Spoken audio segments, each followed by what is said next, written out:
早晨，嚟到京都嘅夏天，一定要食啲咩呢？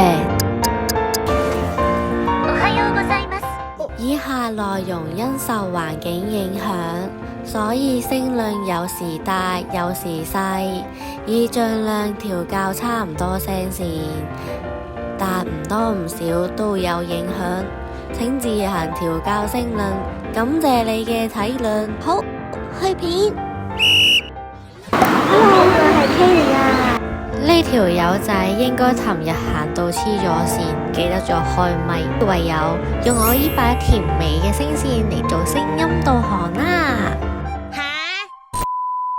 我而家呢個位置就係貴船神社嘅玄關貴船口，然後再搭33號巴士再入去貴船神社，所以我而家就要去揾巴士站先。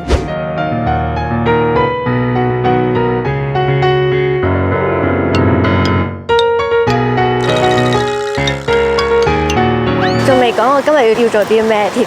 我本日咧就去貴船嗰邊食流水麵啦，揾我想食嗰間流水麵，要去排隊啦，好驚俾人排長龍，跟住就有排等啦。不過唔緊要啦，我諗今日我都係預咗要排隊噶啦。但係呢度真係好涼爽啊，涼爽到覺得有少少凍。其實如果冇得食流水麵都唔緊要嘅，我會去食其他嘢咯，即係例如川河料理啊，或者係懷石料理啊。因為我諗住今日都係應該食盡去食好戲噶啦，好有大自然嘅氣息啊！其實我係嚟咗日本2日啦，我都唔明點解日本人咁中意行樓梯。我覺得行樓梯好攰，行斜路都想死啦，仲要我行樓梯，簡直係生不如死。我都唔明點解我自己係一個路痴，但係成日都唔肯去睇 Google Map。哇！仲要行咁遠水路嘅咩？真係嘅？其實係咪真係呢度㗎？定我已經行過龍啦？2000 years later， 我終於嚟到呢一間食流水麵啦！相信睇 IG 都唔陌生。呢一間叫做 Hiromon， 隔離就係旅館。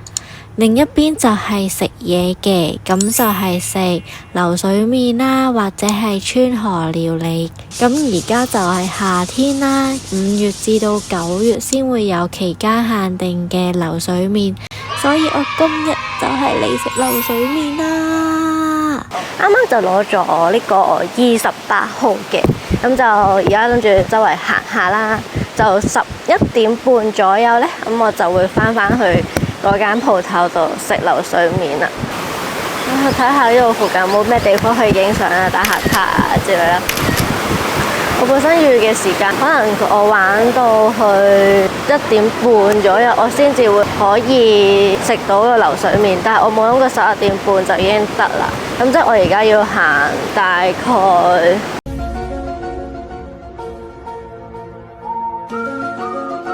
去到搭2左右，我要沿路開始行返去咁啊！我覺得個個地方都咁似。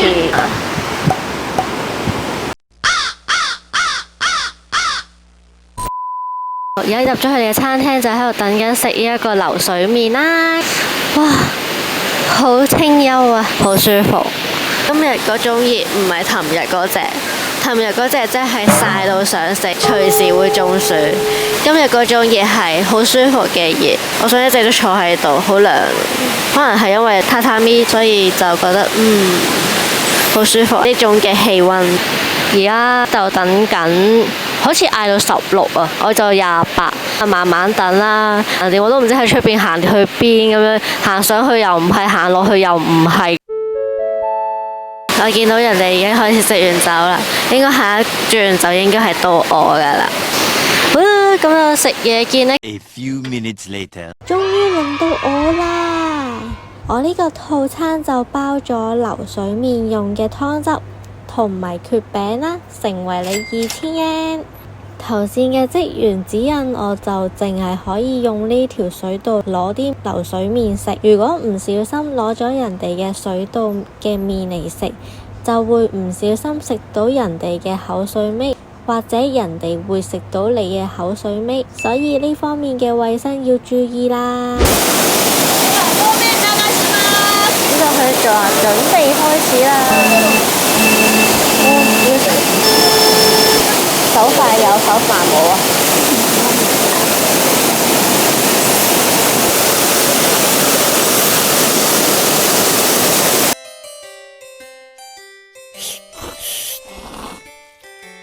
美味しい。唔錯，幾好食。冇啦，完啦，佢出粉紅色就完咗啦。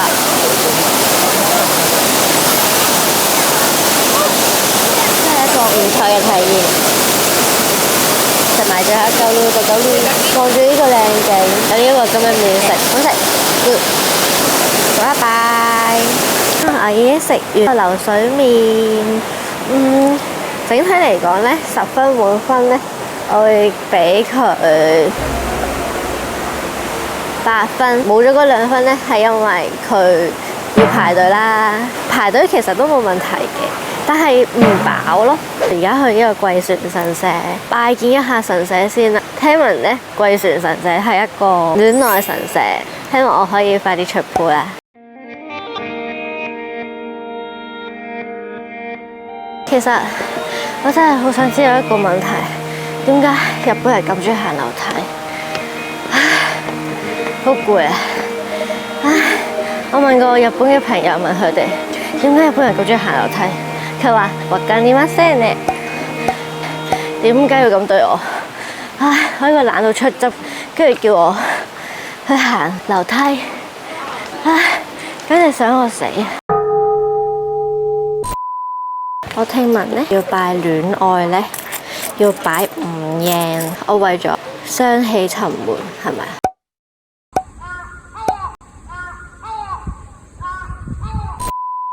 唉，我諗唔到啦，是但啦。咁呢，因為我有2樣嘢都需要求神明，咁所以呢，為咗我嘅誠意啦，我會抌一張100yen啦。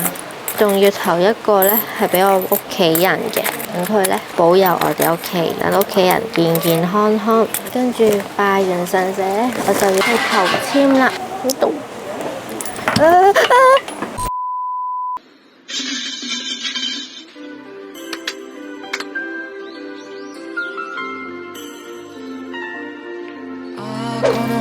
你落去啦。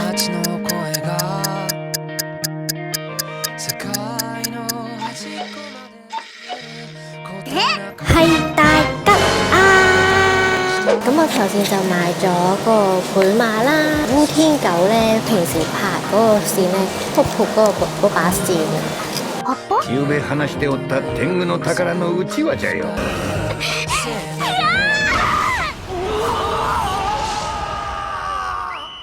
咁呢個呢，就係拎翻屋企保存嘅，所以呢，就買咗100啦，就而家寫嘅，然後就勾喺嗰邊嘅。咁我而家就開始寫啦。倍馬應該係寫咩嘅？A few moments later。好，咁我就寫完啦，然之後錄咗幾耐呢？咁我就去掛樣先啦。跟住我用手機寫咗啦，都係俾神明睇啫嘛。祝福我快啲，希望神明幫我實現下個願望啦。咁就完咗我嘅貴船嘅流水麵之旅啦。